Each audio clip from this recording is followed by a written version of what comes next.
ឃើញសូម្បីតែសន្តាគារដែលខ្ញុំកំពុងតែស្នាក់នៅខ្ញុំសម្គាល់ឃើញថា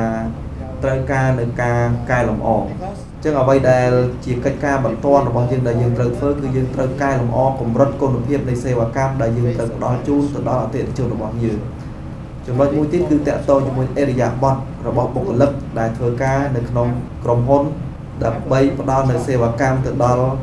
អតិថិជនរបស់គាត់ចាំបាច់ត្រូវតែមានការផ្លាស់ប្ដូរនៅអេរិយាបថដើម្បីធ្វើឲ្យគុណភាពនៃសេវាកម្មរបស់គាត់ល្អប្រសើរនេះគឺជាចំណុចមួយដែលអាចធ្វើពីពេលនេះទៅប្រសិនបើយើងចាំរហូតទៅដល់ឆ្នាំ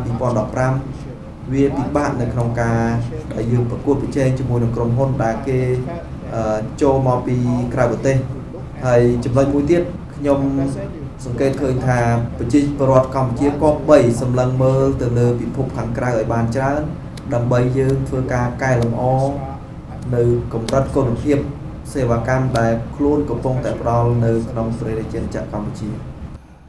ជាចុងក្រោយលោកគឺជាឪពុកអ្នកមានប្រចាំតំបន់អាស៊ីអាគ្នេយ៍តើលោកអីមានអីចង់ចែករំលែកដល់ប្រជាពលរដ្ឋខ្មែរ Okay, my advice to most Cambodians is that don't just យោបល់របស់ខ្ញុំសម្រាប់ប្រជាពលរដ្ឋកម្ពុជាគឺយើងក៏បីសម្លឹងមើលទៅលើពិភពខាងក្រៅឲ្យបានច្រើនយើងមិនគួរណាសម្លឹងមើលតែនៅក្នុងប្រទេសរបស់យើងចាំបាច់ត្រូវមើលពិភពខាងក្រៅដើម្បីសិក្សាពីគេឲ្យបានច្រើនអំពីវិធីសាស្ត្រនៅក្នុងការដែលគេធ្វើអាជីវកម្មនិងធ្វើការវិនិយោគឧទាហរណ៍ដូចជានៅពេលដែលខ្ញុំចាប់ផ្ដើមស្គាល់លោកពិសិដ្ឋខ្ញុំចាប់ផ្ដើមគិតថាតើខ្ញុំគប្បីមានអ្វីដើម្បីបង្រៀនគាត់នៅពេលនេះខ្ញុំបានណែនាំគាត់ដើម្បីចូលរួមនៅក្នុងបណ្ដាញអាជីវកម្មអន្តរជាតិមួយដែលមានឈ្មោះថា BNI នៅពេលដែលគាត់ចាប់ផ្ដើមចូលនៅក្នុង BNI គាត់បានសិក្សាអំពីប្រព័ន្ធនៅក្នុងការគ្រប់គ្រងក្រុមហ៊ុនអាជីវកម្មហើយគាត់បានប្រើប្រាស់ប្រព័ន្ធទាំងនោះដើម្បីអភិវឌ្ឍនៅក្រុមហ៊ុនរបស់គាត់ដូច្នេះខ្ញុំយល់ឃើញថាយើងចាំបាច់ត្រូវសម្លឹងមើលពិភពខាងក្រៅដើម្បីនាំចូលមកក្នុងប្រទេសកម្ពុជាដើម្បី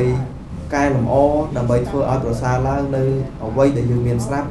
ដើម្បីត្រៀមខ្លួននៅក្នុងការប្រកួតប្រជែងជាមួយនឹងក្រុមហ៊ុនបរទេសដែលនឹងចូលមកនៅក្នុងប្រទេសកម្ពុជារបស់យើង outside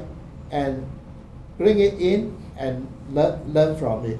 អញ្ចឹងខ្ញុំបាទសូមអរគុណច្រើនលោកប៊ីលឹមតាន់ដែលបានចូលរួមនៅផ្ដល់នៅបទសម្ភាសន៍នៅក្នុងកម្មវិធីយើងនៅពេលនេះបាទលោកនាងជាទីមេត្រីដោយសារតែពេលវេលាយើងបានមកដល់ទីបញ្ចប់ទៅហើយដូច្នេះយើងខ្ញុំទាំងពីរអ្នកសូមអរគុណនិងសូមគោរពលា